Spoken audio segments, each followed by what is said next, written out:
Welcome everyone to this video in which we are going to discuss all the electrophilic aromatic substitution reactions which you have studied in class 12. ठीक है, आपने electrophilic aromatic substitution reactions पढ़े हेलोरीन्स के, phenols के, फिर carbonyl groups में और फिर पढ़ोगे अमीन्स के अंदर, ठीक है, एनिलीन्स के अंदर। अब आप चार अलग अलग जगह ये जब रिएक्शन पढ़ते हो तो दो चीज़ें होती है, एक आप टाइम ज़्यादा लगाते हो और दूसरा थोड़ा कंफ्यूज हो जाते हो।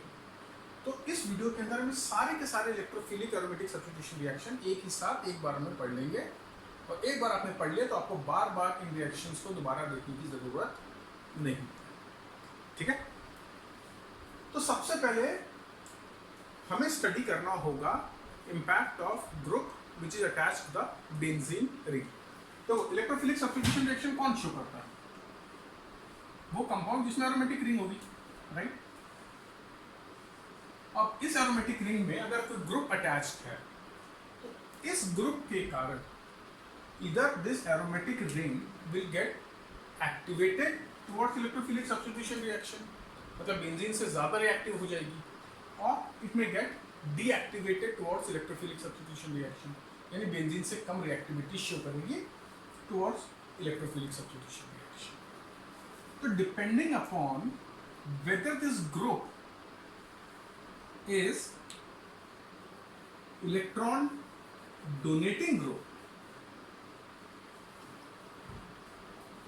यानी EDG और इलेक्ट्रॉन विड्रॉइंग ग्रुप, दो तरह के ग्रुप हो सकते हैं। या तो वो ग्रुप रिंग को इलेक्ट्रॉन डोनेट करेगा या रिंग से इलेक्ट्रॉन डेंसिटी अपनी तरफ खींचेगा, ठीक है। अब ये किस चीज पर डिपेंड करता है? ये बेसिकली दो फैक्टर पर डिपेंड करेगा, आई इफेक्ट और रेजोनेंस या M effect. So depending upon कि माइनस आई शो कर रहा है, प्लस आई शो कर रहा है, माइनस आर शो कर रहा है, प्लस आर शो कर रहा है, वगैरह वगैरह, द ग्रुप में भी ईडीजी और ईडब्ल्यूजी। तो अगर आप देखो आपका hydroxide group OH, NH2, alkoxy, ये सारे के सारे ग्रुप इलेक्ट्रॉन डोनेटिंग ग्रुप है, यानी ये क्या कर रहे हैं, ये रिंग को एक्टिवेट करते हैं टुवर्ड्स इलेक्ट्रोफिलिक सब्स्टिट्यूशन। और जो आपके CHO, CO, COOH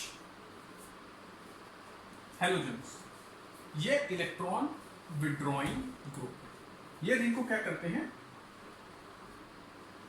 डीएक्टिवेट करेंगे, ठीक है। ये इलेक्ट्रॉन डोनेटिंग ग्रुप है, ये रिंग को एक्टिवेट करेंगे, यानी easily electrophilic substitution reaction show करेंगे। बेंजीन से ज्यादा रिएक्टिविटी इन कंपाउंड्स की होगी, यानी फिनॉल्स की, ईथर्स की, एनिलीन्स की, इनकी reactivity towards electrophilic substitution reaction ज्यादा होगी as compare to aldehydes, aromatic aldehydes, aromatic ketones, aromatic carboxylic acid and haloarenes. तो पहला फैक्टर ये है। उसके बाद ये जितने भी एक्टिवेटिंग ग्रुप हैं, ये जो तीनों हैं, ये तीनों के तीनों ऑर्थो एंड पैरा डायरेक्टिव है।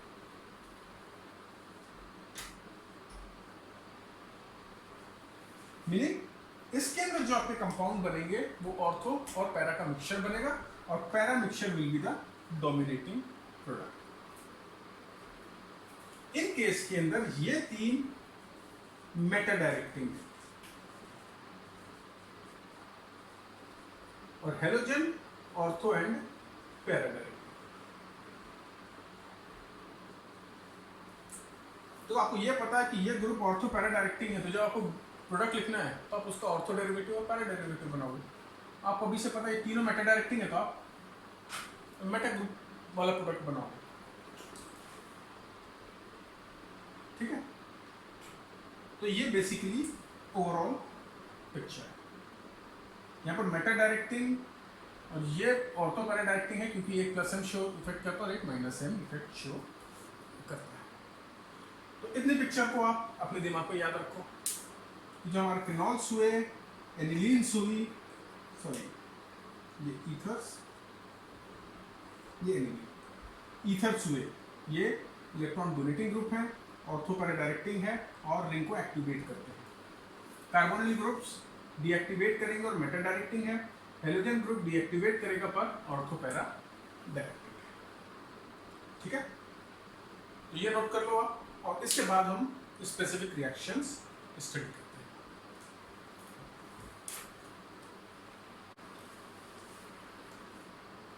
तो अब हमने देख लिया कि कौन से ग्रुप इलेक्ट्रॉन डोनेटिंग ग्रुप है, कौन से ग्रुप इलेक्ट्रॉन विड्रॉइंग ग्रुप है, कौन एक्टिवेट करेगा रिंग को, कौन डीएक्टिवेट करेगा, कौन ऑर्थो पैरा डायरेक्टिंग और कौन मेटा डायरेक्टिंग। अब हम देखते हैं इलेक्ट्रोफिलिक सब्स्टिट्यूशन रिएक्शंस में कौन कौन से रिएक्शंस हम टिपिकली स्टडी कर रहे हैं। पहला reaction nitration, halogenation, right. Third sulphonation और फोर्थ फ्रीडल-क्राफ्ट रिएक्शन।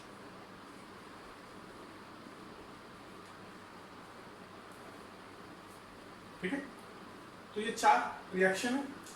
इसके अंदर आपका ग्रुप कौन सा ऐड होता है?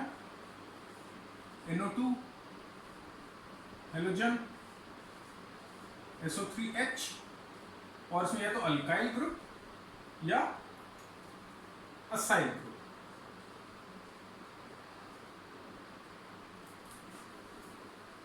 ठीक है, अब टिपिकली नाइट्रेशन के लिए हमारा रिएजेंट होता है nitric acid in presence of concentrated H2SO4। ये डाइल्यूट कॉन्सेंट्रेटेड कुछ भी हो सकता है, देखेंगे कहां पर डाइल्यूट लगता है, कहां पर concentrated.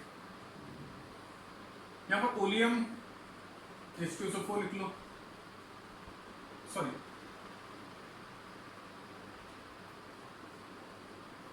in the presence of Lewis acid, which could be, let's say, FeBr3, AlCl3, etc. etc.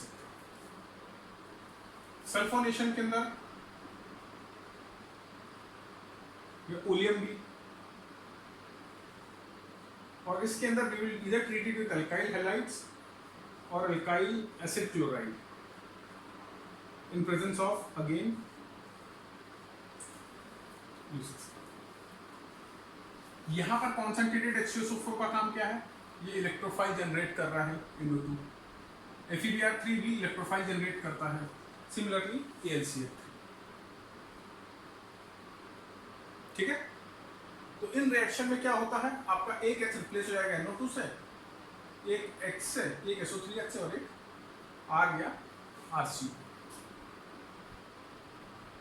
तो ये तो चीजें हैं जो nitration, halogenation, sulphonation, Friedel-Crafts reaction के अंदर आती है।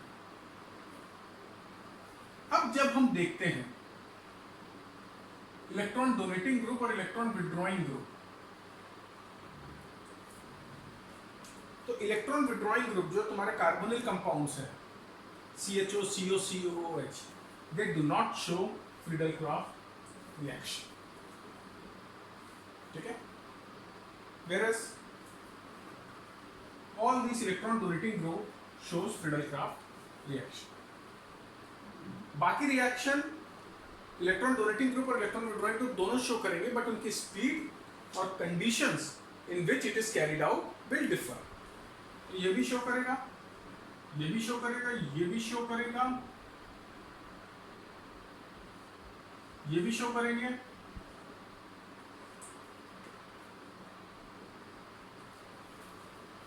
ठीक है, अब बस थोड़ा सा डिफरेंस रहता है नाइट्रेशन और हेलोजनेशन के रिएक्शन कंडीशन में, when we are talking about electron donating group vis-a-vis electron withdrawing group. In electron donating group, we do not need Lewis acid as catalyst. ये catalyst is not required in case of electron donating group being attached to benzene. यानी phenol, ether, और aniline के case के अंदर FeBr3 का requirement नहीं। Second, electron donating group case के अंदर अगर हम कॉन्सेंट्रेटेड HNO3 यूज करते हैं तो हमें ट्राई सब्स्टिट्यूटेड नाइट्रो अल्केन मिलेगा और डाइल्यूट के साथ मोनो सब्स्टिट्यूटेड प्रोडक्ट मिलेगा। So we get different products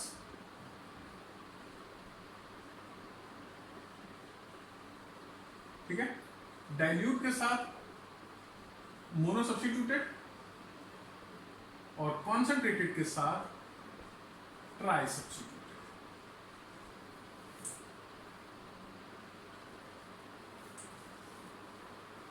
ठीक है,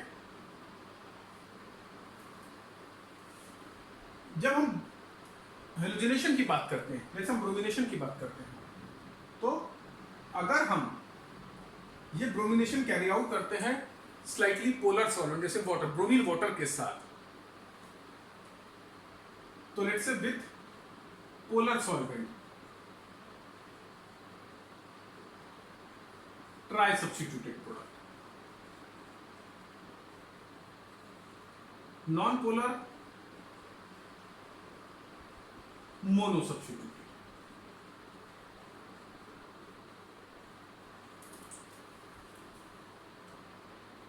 तो ये डिफरेंस है in electrophilic substitution reaction across various compound. जैसे जब हम इलेक्ट्रॉन विड्रॉइंग ग्रुप की बात कर रहे हैं तो हमारे केस में हम बात कर रहे हैं हेलोअरीन्स और कार्बोनिल कंपाउंड्स,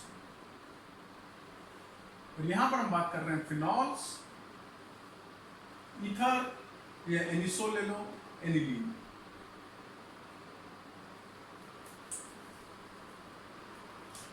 तो अगर हम फिनॉल को कॉन्सेंट्रेटेड नाइट्रिक एसिड के साथ ट्रीट करते हैं तो डिफरेंट प्रोडक्ट मिलेगा, ट्राई सब्स्टिट्यूटेड। डाइल्यूट के साथ करते हैं तो मोनो सब्स्टिट्यूटेड। सिमिलरली हमें कोई कैटलिस्ट की रिक्वायरमेंट नहीं है इलेक्ट्रॉन डोनेटिंग ग्रुप के साथ, और पोलर सॉल्वेंट जैसे वाटर के साथ अगर हम ब्रोमीन लेते हैं तो हमें ट्राई सब्स्टिट्यूटेड प्रोडक्ट मिलता है, नॉन पोलर के साथ लेते हैं तो मोनो सब्स्टिट्यूटेड प्रोडक्ट मिलता है। Otherwise everything else remains same. Electron withdrawing group other than haloarenes. Haloarenes आपको फिडलक्राफ्ट अल्काइलेशन और फिडलक्राफ्ट एसाइलेशन दोनों शो करेंगे, but aromatic carbonyl compounds will not undergo Friedel Crafts reaction. Okay, तो इस चीज को नोट कर लो, और फिर हम फिनॉल और फिनॉल के रिएक्शन देख लेंगे नाइट्रेशन और ब्रोमीन वाटर के साथ to close this particular topic. ठीक है, तो अगर ये पिक्चर आपके दिमाग में है तो आपको अलग से हेलोअरीन्स के लिए, कार्बोनिल कंपाउंड्स के लिए, एनिलीन के लिए, फिनॉल्स के लिए अलग से रिएक्शन याद करने की जरूरत नहीं है। केवल इलेक्ट्रॉन विड्रॉइंग ग्रुप और इलेक्ट्रॉन डोनेटिंग ग्रुप्स के टर्म में याद करो। एक बार याद करोगे आपको चारों चैप्टर के अंदर ये रिएक्शंस कवर हो जाए। इसको नोट कर लो, और फिर हम फटाफट 2-3 रिएक्शन देखकर इस टॉपिक को क्लोज करेंगे। बहुत छोटा टॉपिक है, अलग अलग रीड करोगे तो बहुत टाइम लगेगा, इस तरीके से रीड करोगे तो 10 मिनट का टोटल काम है।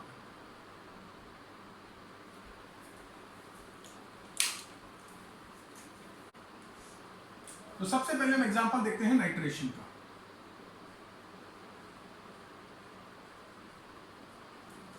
ठीक है, तो लेट्स से फिनॉल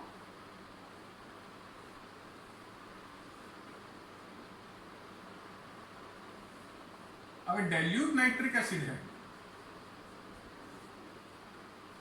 कॉन्सेंट्रेटेड H2SO4 तो रिक्वायर्ड रहेगा क्योंकि ये ही जनरेट करता है इलेक्ट्रोफाइल विच इज NO2। तो हमें ऑर्थो और पैरा प्रोडक्ट मिलेंगे, ओ नाइट्रोफिनॉल और टी नाइट्रोफिनॉल, और हमेशा पैरा प्रोडक्ट आपका मेजर प्रोडक्ट होगा due to less steric hindrance and due to symmetry. ठीक है, अब OH ये कुछ भी और हो यही चीज आएगी, एज फार एज या एज लॉन्ग एज ये ग्रुप आपका electron donating group. Electron withdrawing group होता या M directing, this is CHO। तो कॉन्सेंट्रेटेड HNO3 लेना पड़ता हमें यहाँ पे, कॉन्सेंट्रेटेड H2SO4, और जो हमें प्रोडक्ट मिलता वो रहता मेटल।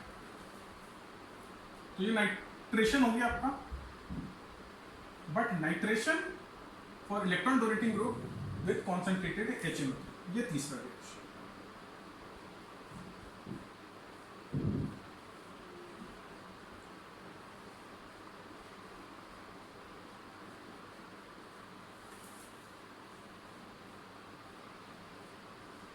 तो ये आपका प्रोडक्ट बन जाएगा 2,4,6 ट्राइनाइट्रोफिनॉल, 2,4,6 ट्राइनाइट्रोफिनॉल, और इसको कॉमनली हम जानते हैं by the name of picric acid. Okay, तो ये हो गया आपका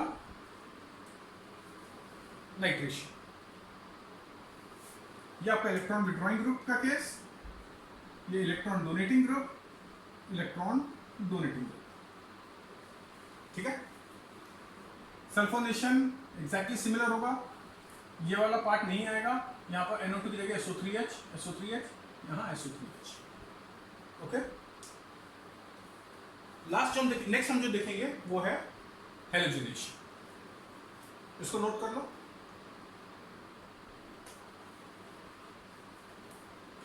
ओके, तो जब हम इलेक्ट्रॉन डोनेटिंग ग्रुप के साथ ट्रीट करते हैं इसको, let's say with bromine, and we are using a non polar solvent like CH2 और CHCl। इस केस में भी हम ब्रोमीन, तो यहाँ पर हमारा वो रहता है reagent FeBr, bromine water and FeBr। Lewis acid चाहिए, इस केस में लुइस एसिड नहीं चाहिए। तो यहाँ पर जो प्रोडक्ट मिलेगा ऑर्थो पैरा, मोनो सब्स्टिट्यूट, इस केस में Meta substitute.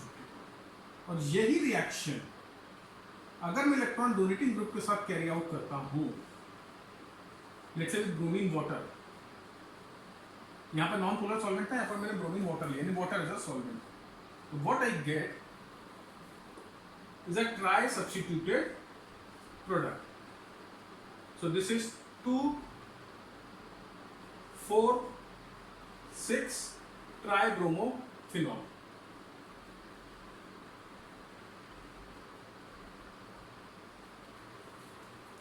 Okay, so this is your halogenation. तो जितने भी तुम्हारे चारों चैप्टर के अंदर जितने भी जगह तुम हेलोजिनेशन पढ़ोगे एरोमेटिक सब्स्टिट्यूशन के अंदर, सेम चीज होगी। इंपॉर्टेंट पॉइंट, यहाँ पर आपको Lewis acid as a catalyst चाहिए, यहाँ पर Lewis acid as a catalyst नहीं चाहिए। और दो चीज ध्यान रखनी, इलेक्ट्रॉन डोनेटिंग ग्रुप के साथ सॉल्वेंट क्या है, पोलर कि नॉन पोलर। पोलर तो ट्राई सब्स्टिट्यूटेड प्रोडक्ट, पोलर तो मोनो सब्स्टिट्यूटेड प्रोडक्ट, ठीक है। ये हेलोअरीन्स के साथ भी देखो, हेलोअरीन्स के साथ जो रिएक्शंस होंगे that will be similar to the reaction being shown by electron donating group। एक ही डिफरेंस रहेगा कि उसके अंदर जो रिएक्टिंग कंडीशंस रहेंगी वो ड्रास्टिक रहेंगी, बट जो प्रोडक्ट बनेगा वो ऑर्थो और पैरा डेरिवेटिव ही बनने वाला है। तो हेलोअरीन्स के अंदर प्रोडक्ट आपका हमेशा ऑर्थो और पैरा डेरिवेटिव बनता है, ठीक है। बट जो रिएक्टिंग कंडीशंस रहती हैं वो similar two electron withdrawing group रहेगी। ओके, ठीक है, ध्यान रखना। हेलोअरीन्स के अंदर आपका ऑर्थो और पैरा प्रोडक्ट ही बनेगा, but reacting condition will be similar two electron withdrawing group. तो यानी ये वाला रिएक्शन नहीं होगा उसके अंदर, ये वाला होगा और प्रोडक्ट ये बनेंगे। Okay, so lastly we will look at one example of Friedel-Crafts alkylation and acylation and then close this topic. So finally, let's take a look at Friedel-Crafts reaction, and with that we will close this topic of electrophilic substitution reaction. So Friedel-Crafts reaction.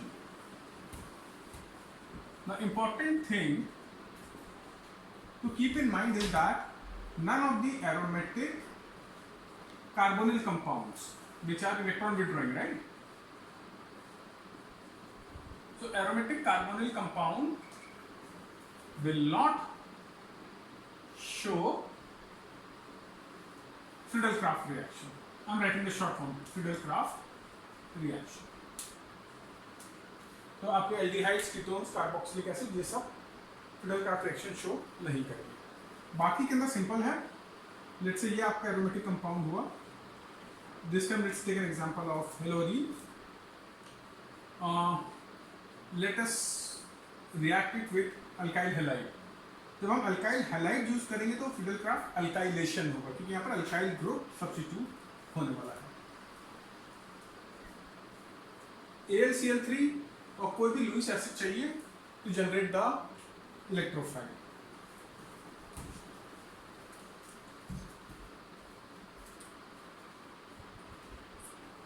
So this alkyl group gets substituted and we get this as the final product.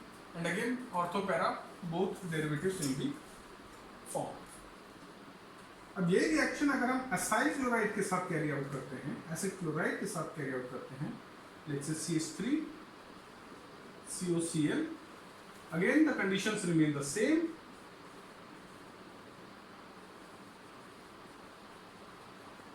तो इस बार जो substitution होगा that will be of group COCS3.